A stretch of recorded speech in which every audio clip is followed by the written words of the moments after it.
Este acrónimo TORCH es creado en 1971 por el doctor André Namías, un pediatra que dedicó mucho tiempo en infecciones perinatales y observó una serie de enfermedades que compartían algunos datos clínicos en común, pero que su única diferencia era el agente etiológico.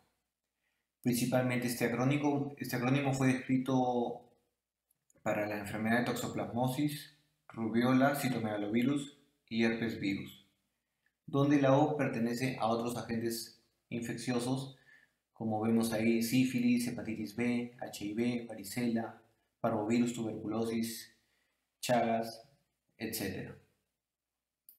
Los rasgos comunes en esta enfermedad o síndrome TORCH es que la transmisión puede ocurrir por vía hematógena con o sin alteración de la placenta, a través del canal del parto o por vía ascendente. ¿Y cuáles son los signos o síntomas que comparten este síndrome? Bebés con retardo del crecimiento intrauterino, hepatomegalia, ictericia, coriorretinitis, lesiones óseas, anemia, trombocitopenia y otras más que vamos a ir viendo en el transcurso de la presentación.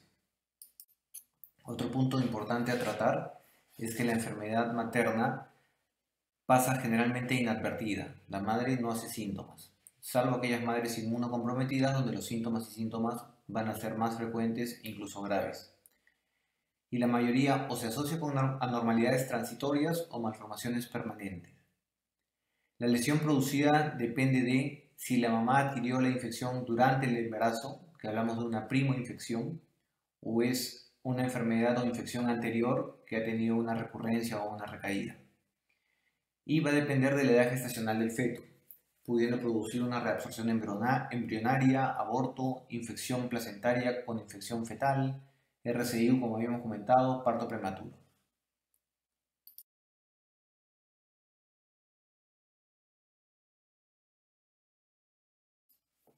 Comenzaremos con toxoplasmosis. El Toxoplasma gondii es un protozoo, un parásito intracelular obligado donde el huésped definitivo es el gato y el hombre viene a ser el huésped intermediario. En el ciclo del toxoplasma comentábamos de que el gato es el huésped definitivo, donde elimina los ooquistes del protozoo en sus heces y contamina los alimentos de animales como aves, pericotes. Ellos desarrollan los quistes a nivel tisular en el músculo esquelético y el gato, al cazarlos, se reinfecta y ahí tenemos el ciclo. Pero este gato elimina también los oquistes fecales y contamina también al ganado porcino, cordero, res, donde desarrollan también los quistes a nivel de músculo esquelético, miocardio o cerebro, y contamina al humano.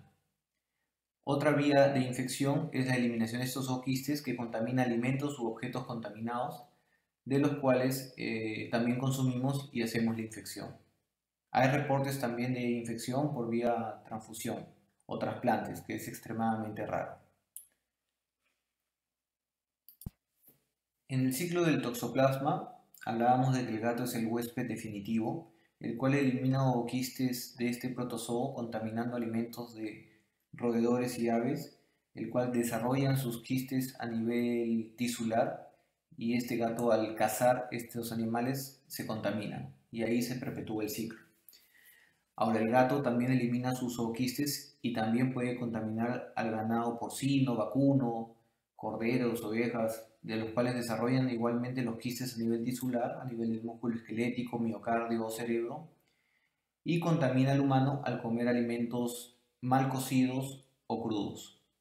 Otra vía de contaminación es los oquistes que están en las heces del gato, contamina alimentos, agua u objetos y también contaminando así al humano. Y como podemos apreciar ahí, si la madre adquiere esta infección durante la gestación, está en riesgo de contraer, o el feto que contraiga, la toxoplasmosis congénita. En la patogénesis, la transmisión es humano a humano. La madre infecta a su feto. Y como repito, es a consecuencia de una primoinfección materna durante la gestación. Así que si no es durante la gestación, prácticamente no va a haber toxoplasmosis congénita. Puede haber una fase aguda o una fase crónica activa y pueden haber reactivaciones, recurrencias tanto en las madres como en el feto o lactante, que son localizadas a nivel de retina o miocardio, incluso en huéspedes normales. En cuanto a la transmisión al feto, ahí observamos que en el primer trimestre la posibilidad de infección al feto es baja, del 10 al 15%, aumentando un poco más a nivel del segundo trimestre y siendo más frecuente en el tercer trimestre, pudiendo llegar al 60-90%, con una tasa global del 40%. Y en el cuadro de abajo lo que nos quiere decir que es que a pesar que en el primer trimestre la infección no es tan común, si se llega a infectar el feto en ese periodo, sí el daño y lesiones van a ser graves, dejando secuelas permanentes. Esto es para reforzar lo anterior. Mientras más tardía sea la infección de la madre durante el embarazo, mayor es la probabilidad de transmisión, ¿no? En el tercer trimestre. Y mientras más temprano en la gestación se infecte la madre, mayores son las secuelas en el feto. Llegamos a la clínica de la toxoplasmosis. Se habla de una triada de Sabin compuesta por hidrocefalia, corioretinitis y calcificaciones intracraneales. Y tetrada de Sabin cuando se agregan convulsiones. Pregunta de examen. Las manifestaciones del sistema nervioso central y oculares son más frecuentes en los fetos infectados durante el primer trimestre. La toxoplasmosis es común en pacientes con HIV y la infección fetal simultánea con ambos es común. Este cuadro, como habíamos comentado, en toxoplasmosis, la triada de Sabin, se encuentra hidrocefalia, calcificaciones intracraneales y corioretinitis, que es la triada de Sabin. Hay que revisar en este cuadro también el citomegalovirus, que más es el componente de microcefalia que de hidro, y también se acompaña de calcificaciones intracraneales, pero más a nivel de periventriculares, y aparte cursan también con convulsión. Y en la rubiola resaltemos que viene acompañado de defectos cardíacos, sordera y catarata congénita. Este cuadro casi es un resumen de la clase.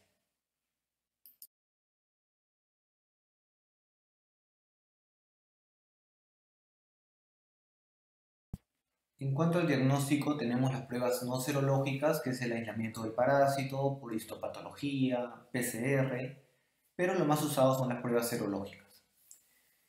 Saber que el IgM no atraviesa la barrera placentaria y se solicitaría un IgM específico, ELISA, para toxoplasma en sangre o líquido cefalorraquídeo si fuera necesario. Acordamos que el IgM aparece a las 2 semanas y se vuelve indetectable entre las 6 y 9 semanas. Y la IgG, que es la de recuerdo, aparece a partir de la segunda semana y persiste de toda la vida. La IgG transplacentaria desaparece en los 6 a 12 meses en el bebé o lactante. En este cuadro vamos a interpretar la serología en la madre. Acuérdense que la IgG es la de recuerdo, que atraviesa la barrera placentaria, y la IgM es de infección aguda y que no atraviesa la barrera placentaria. Entonces, si tenemos ambas negativas en la madre, se habla de que no estaría expuesta al parásito. Si la IgG es positiva y la IgM es negativa, hablamos de que prácticamente la madre se expuso al parásito, pero antes del embarazo.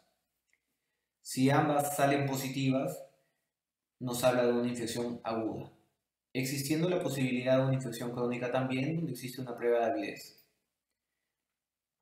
Si el IgG sale negativo y el IgM sale positivo, sí hay dos posibilidades: que la infección sea o muy temprana, que solo subió la M, o que la M sea un falso positivo. Acá sí habría que repetir pruebas.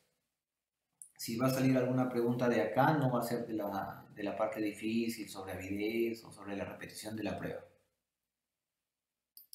En cuanto al tratamiento, de forma general, el inmunocompetente no requiere ningún tipo de tratamiento. El screening IgM identifica asintomáticos que pudieran beneficiarse con tratamiento. Diagnóstico prenatal: sí se recomienda usar espiramicina en la madre, donde reduce el 50% de posibilidad de que se infecte su bebé. Ya en recién nacidos se usa sulfadiazina, pirimetamina con ácido fólico por 12 meses y si hay compromiso ocular, incluso se usa otra gema de sulfadiazina con clindamicina más corticoides, ¿no? Pero eso es a modo general. En cuanto a la prevención, tenemos prevención primaria y secundaria. La primaria, consumir alimentos cocidos, frutas y vegetales crudos deberían ser pelados y lavados meticulosamente. Tablas de cortar, platos, utensilios y manos deben lavarse con agua jabonosa, caliente, después del contacto con carne cruda o vegetales no lavados.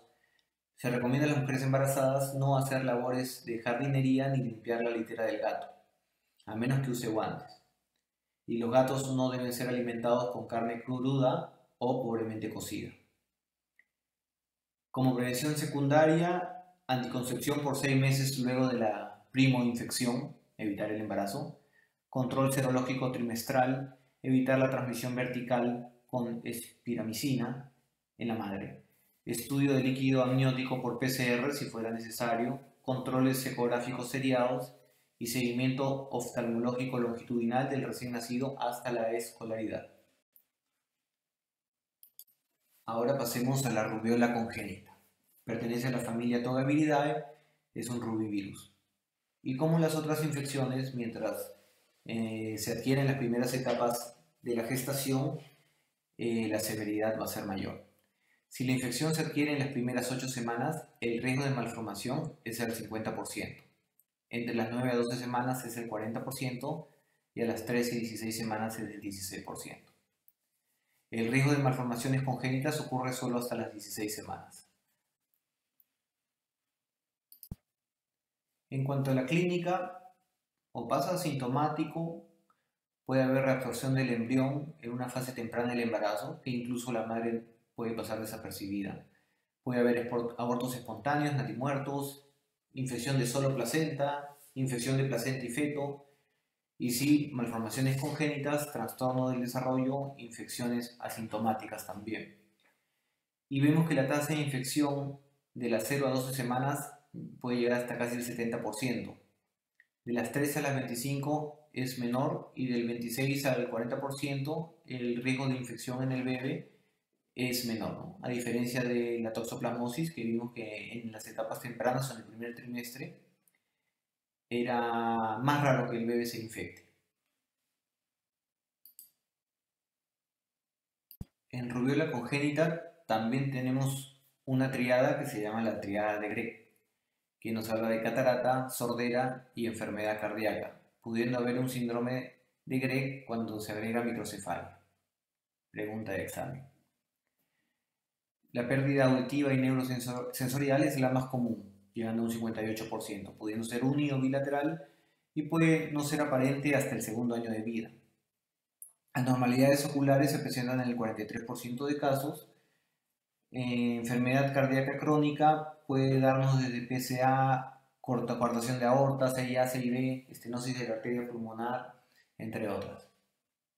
En este gráfico vemos a un bebé con retardo del crecimiento intrauterino, cataratas congénitas,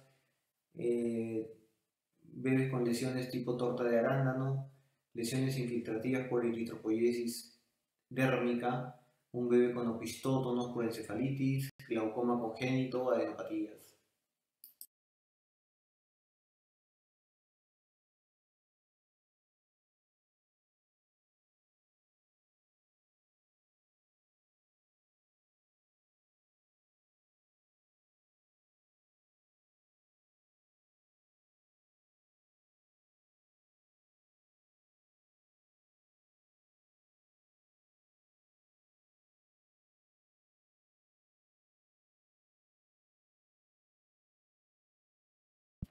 En cuanto al diagnóstico, usamos serología específica IgM para la madre y el recién nacido.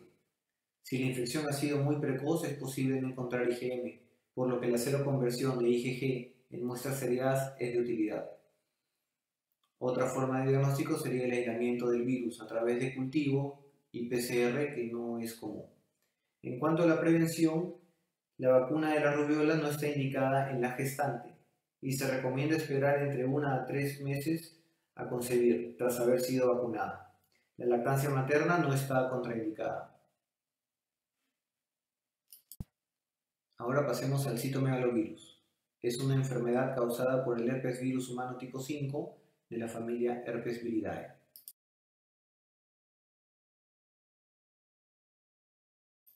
En cuanto al cuadro clínico del citomegalovirus, los recién nacidos sintomáticos presentan combinaciones de las siguientes manifestaciones: prematurez, RCIU, calcificaciones periventriculares, hepatoesplenomegalia, anemia hemolítica, hepatitis, microcefalia, síndrome purpúrico, corioretinitis, sordera, trombocitopenia.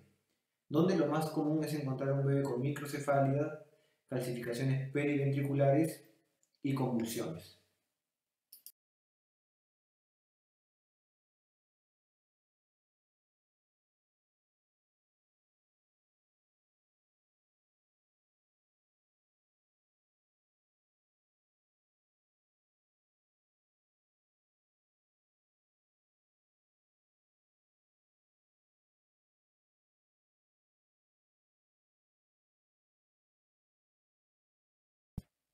En cuanto al diagnóstico, igual puede ser o aislando el virus a través de orina o saliva para el citomegalovirus en el recién nacido, o PCR, pero lo más usado es serología, IgM específica, aunque se dice que no es muy sensible en el recién nacido.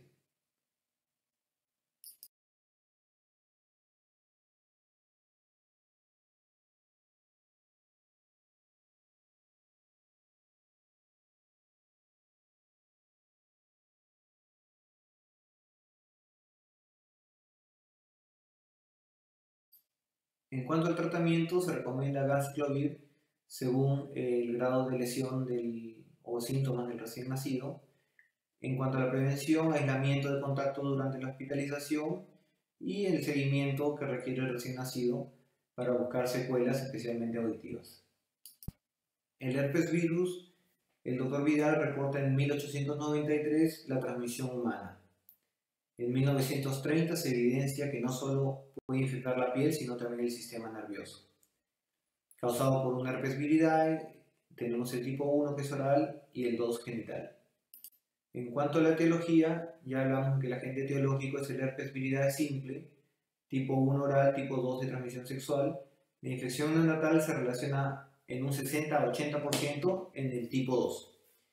Y la incubación puede llegar de 2 a 20 días. El virus se encuentra en las lesiones cutáneas y fluidos corporales, como ya sabemos. Transmisión al recién nacido depende de la presencia del virus en el tracto genital. Mayor riesgo de transmisión en la primoinfección. En cuanto a la clínica, puede llegar a producir encefalitis en el recién nacido o presentar enfermedades localizadas, que suelen manifestarse entre la primera y segunda semana, pudiendo haber tres patrones generales: uno cutáneo óculo-oral en un 45% de los casos, un patrón diseminado con afectación visceral en un 25% o neurológico encefalitis en un 35%. Vesículas, ampollas, queratoconjuntivitis, queratorretinitis son otras sintomatologías que pudiera presentar. Antes de antirretrovirales, el 30% presentaba deterioro neurológico. Así que en este caso sí, el antirretroviral es de gran ayuda. La enfermedad diseminada de todas maneras va a ser de peor pronóstico, que se presenta a los 9 u 11 días con anorexia, vómitos, fiebre, ictericia, erupción, púrpura, apnea, dificultad respiratoria, sangrado y shock. Encefalitis, cuando presentan encefalitis van a agregarse convulsiones, alteración del estado del sensorio, una fontanela amplia, prominente, bombada, con signos piramidales. Y los que sobreviven a esto, un buen porcentaje quedan con secuelas. En estas fotos observamos algunas lesiones cutáneas que pueden llegar a ese grado de severidad. En cuanto al diagnóstico, es por medio del cultivo de secreciones. Pueden emplearse como pruebas preventivas la búsqueda de células de Zank en frotis a partir de las lesiones, PCR, serología combinada para el virus tipo 1, tipo 2, IgM específico puede no ser detectado hasta la tercera semana. En cuanto al tratamiento, el de elección es aciclovir, que se puede usar por 14 días, y si hay compromiso del sistema nervioso central, el tratamiento va a ser por 21 días. Hablaremos de forma muy breve con respecto a la hepatitis B, que la transmisión perinatal constituye un problema serio, ya que el 90% de los recién nacidos infectados se hace portador crónico y de estos el 30% llega a cirrosis o cáncer hepatocelular en etapas adultas, si no recibe el tratamiento o terapia adecuadas.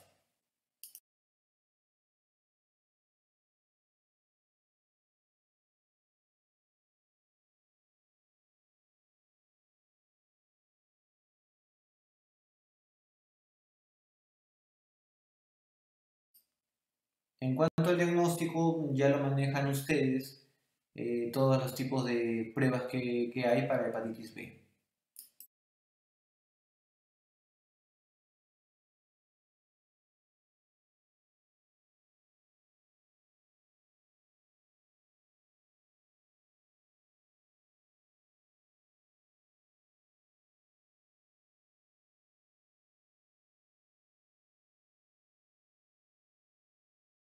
En cuanto al tratamiento, esto sí me interesa que sepa, que todo hijo de madre con hepatitis B o antígeno de superficie para hepatitis B debe recibir tanto inmunidad pasiva como inmunidad activa.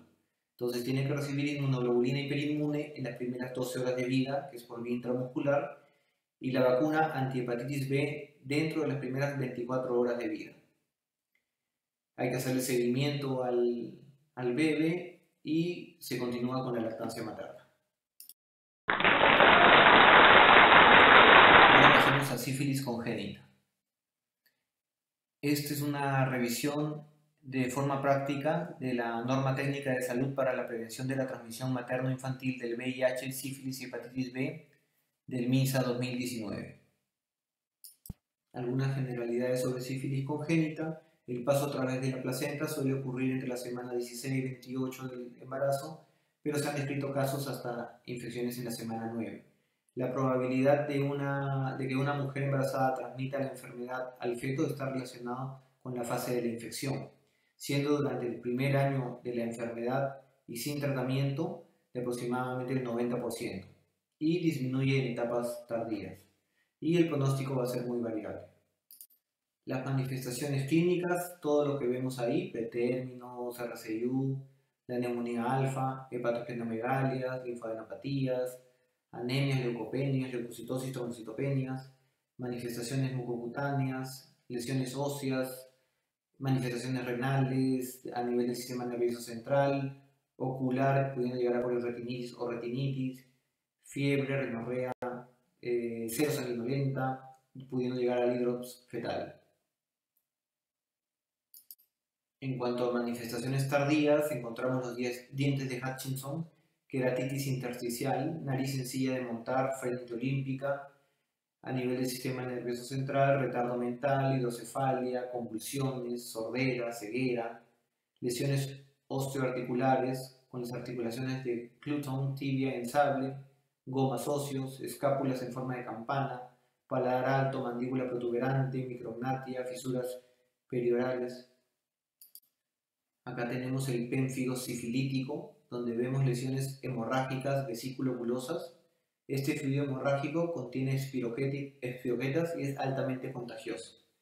Mientras más floridas son las manifestaciones, peor va a ser el pronóstico. Acá vemos como manifestaciones clínicas, descamación palmoplantar sin rash, descamación en otras partes es muy sugestiva de sífilis congénita, marcada hepatoesplenomegalia, ascitis, pudiendo llegar al hidrops fetal. También tenemos rinitis cerebrohemorrágicas y cailitis. Se puede apreciar condiloma lata también. En la primera radiografía de la izquierda se puede ver periostitis en huesos largos, como esa doble imagen que se ve a nivel de tibias. Abajo, callos óseos exuberantes en extremidades proximal y distal del húmero y engrosamiento perióstico. Y metáfisis destructivas que comprometen zonas internas del fémur distal y tibia proximal, lisis ósea. Ahí tenemos los dientes de Hutchinson, Ragades. Ya vamos llegando a lo más importante de lo que es sífilis, donde tenemos las pruebas treponémicas, el FTA-APS, buscar IgM, IgG, el TPHA y prueba rápida de sífilis, o también existe una prueba rápida dual, que es combinado con prueba para VIH. Y como pruebas no treponémicas, y es que es lo más usado, en el feto, el RPR y el VDRL. Algo muy importante, el diagnóstico en la gestante y puérpera. Toda gestante debe ser tamizada en el primer trimestre y en el tercer trimestre, ya sea con prueba rápida dual, la prueba rápida para sífilis o RPR. Pruebas confirmatorias se solicitarán a gestantes o puérperas con resultados discordantes. Se debe captar y tratar también a las parejas sexuales. Presten atención en los últimos 3 slides, que es lo más importante en cuanto a sífilis congénita. Hablamos de caso de sífilis congénita, todo recién nacido que cumpla uno o más de todo producto de la gestación de una gestante con sífilis y sin tratamiento completo y adecuado. Después vamos a hablar qué es tratamiento completo y adecuado. Todo producto de la gestante o niño menor de 2 años de una madre con serología reactiva para sífilis y con evidencia clínica o laboratorial de infección por sífilis.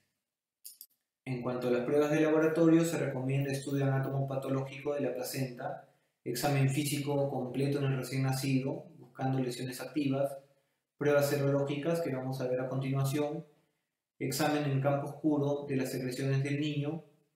En casos que cumplan la definición de sífilis congénita, tenemos que hacer una punción lumbar en el recién nacido y solicitar VRL y citoquímica del líquido cefalorraquídeo. Si no hubiera posibilidades de realizar punción lumbar y sospecha de afectación neurológica, le pasaríamos a tratar como neurosífilis. Otros estudios, según la disponibilidad y sospecha clínica, serían radiografía de huesos largos o de tórax, prueba de función hepática, evaluación neurológica por ecografía, etc. Este es uno de los slides más importantes de sífilis congénita. En un contexto de una gestante con sífilis o sospecha de sífilis, al recién nacido hay que pedirle serología no treponémica. Hablamos de RPR o VRL. Cuantitativo. Y si el recién nacido tiene 4 veces mayor los títulos con respecto a los maternos, nos da un diagnóstico de sífilis congénita. Por ejemplo, una madre que tenga 8 diluciones y un recién nacido que tenga 32 diluciones o más, ya nos daría el diagnóstico. Recordar que la gestante, para hacer diagnóstico de sífilis, tiene que tener 8 diluciones o alguna prueba treponémica positiva. Otras pruebas que en la práctica no se hacen es la detección de IgM específica de treponema pallidum por FTA-APS, que es una prueba treponémica, o microscopía de campo oscuro, anticuerpos fluorescentes en cordón umbilical, presenta secreción nasal o lesiones cutáneas. Ustedes el próximo año van a ser internos y cuando tengan en sus diagnósticos descartar sífilis congénita, tienen que pedir de inicio VDR o RPR cuantitativo y radiografía de huesos largos. Ya pedirán hemograma, perfil de coagulación, perfil hepático, bilirrubina si tuvieran pues daño hepático, hepatoesplenomegalia, trastorno de coagulación, etc. Hablábamos de tratamiento completo en la gestante cuando la madre recibe 3 dosis de penicilina benzatínica a dosis de 2.400.000 unidades internacionales intramusculares una vez por semana por 3 semanas. ¿Y cuándo el tratamiento va a ser adecuado? Si la última dosis de penicilina benzatínica es aplicada a la gestante 4 semanas previas al parto. El uso de otros esquemas como eritromicina, citromicina o doxiciclina no son efectivos para la prevención de la transmisión materno-infantil. No olvidar consejería, tratar a los contactos sexuales, condones y cumplimiento de tratamiento. Tratamiento en el recién nacido con sífilis. Recién nacido, madre con sífilis no tratada o tratamiento inadecuado, este bebé va a recibir penicilina G sódica por 10 días. Y si hay compromiso neurológico, dado por clínica o líquido cefalorraquídeo alterado o VRL positivo en líquido cefalorraquídeo, el tratamiento va a ser por 14 días. Y este recién nacido expuesto requiere seguimiento. Para terminar, hablaremos del recién nacido expuesto a VIH o SIDA. El SIDA se ha convertido en la principal causa de muerte para hombres y mujeres y el 85% de casos infantiles se debe a la transmisión vertical. Ya conocemos algunas características del virus. En cuanto a la epidemiología, ya sabemos que es una enfermedad de distribución mundial. La transmisión ahora con las terapias antirretrovirales y según el manejo es muy variable. El linfocito CD4 es su blanco principal, como ya lo sabemos. En cuanto al tratamiento y manejo, pasaremos directamente a la parte práctica. El manejo de la gestante con VIH y su niño para prevenir la transmisión materno-infantil se realiza de acuerdo al escenario de presentación, para lo cual se definen los siguientes escenarios, que son 3. Escenario 1. Gestante con VIH diagnosticada durante la atención prenatal o con diagnóstico previo que no recibió TAR, tratamiento antirretroviral. En la madre, la terapia antirretroviral debe ser desde la semana 12 de gestación. El manejo del parto. Idealmente debe tener resultado de carga viral 4 semanas antes de la fecha probable de parto. La cesárea va a ser electiva, idealmente sin trabajo de parto. Será cesárea electiva si no hay estudio de carga viral o la carga viral es mayor de 1000 copias. Si la carga viral es menor de 1000 copias, podrán dar parto vaginal, según la guía 2019 nacional. O si la madre llegara con una dilatación mayor de 4 o con membranas rotas, pudiera dársele también chance vaginal. Pinzamiento de cordón umbilical debe ser inmediato, ¿no? Acá está contraindicado el pinzamiento tardío u oportuno del cordón. Y la madre y su bebé pasarán alojamiento conjunto en una sala común. No hay que aislarlos. En el recién nacido, bañar inmediatamente al recién nacido con abundante agua y jabón, incluso en sala de operaciones. Aspirar suavemente secreciones sin dañar mucosas, siempre y cuando sea necesario. Y lo más importante, que el recién nacido debe iniciar tratamiento profiláctico dentro de las primeras 6 horas de vida, con sidobudina, y lo va a recibir en este escenario 1 por 4 semanas. Y obviamente la lactancia materna está contraindicada. El tratamiento en el escenario 2 es la gestante con VIH que estuvo recibiendo su terapia antirretroviral antes del embarazo. Y no hay cambios, se seguirán las mismas recomendaciones que el escenario 1, pero si la carga viral de control de la gestante, que se toma 4 semanas antes de la fecha probable de parto, es mayor de 1000 copias, la terapia en el recién nacido será de acuerdo al escenario 3 que vamos a ver. En cuanto al tratamiento profiláctico en el recién nacido con AZT y sidobudina, ahora ya nos clasifican la dosis con respecto a la edad gestacional. Si es mayor de 35 semanas, entre 30 y 35, y si es menor de 30. Pero lo que me interesa es que sepan es que ese recién nacido debe recibir AZT en las primeras 6 horas de vida. Y llegamos al escenario 3, cuando la gestante es diagnosticada de VIH durante el trabajo de parto. Bueno, en la madre se sigue un tratamiento antirretroviral según el esquema y tolerancia, evitar episiotomía. En el recién nacido seguir las mismas recomendaciones que en el escenario 1, pero esta vez al tratamiento AZT profiláctico se le agrega lamivudina y nevirapina. El seguimiento del recién nacido será por un equipo multidisciplinario y de forma mensual, donde se entregarán leches fórmulas según un esquema, evaluación por infectología y otras especialidades si lo requiere. Y en el recién nacido se solicita PCR buscando ADN para VIH en el primer y tercer mes de vida para descartar infección. Así que no estén pidiendo ELISA para VIH en un recién nacido. ELISA se pide a partir de los 18 meses de edad y con su prueba confirmatoria del Western Blot. De todo lo hablado anteriormente, quiero que fijen bastante lo que son las diferencias entre citomegalovirus y toxoplasmosis, de las cuales las dos son de baja incidencia, y que sepan bien cómo diagnosticar una sífilis congénita y el manejo por escenarios del VIH. Gracias.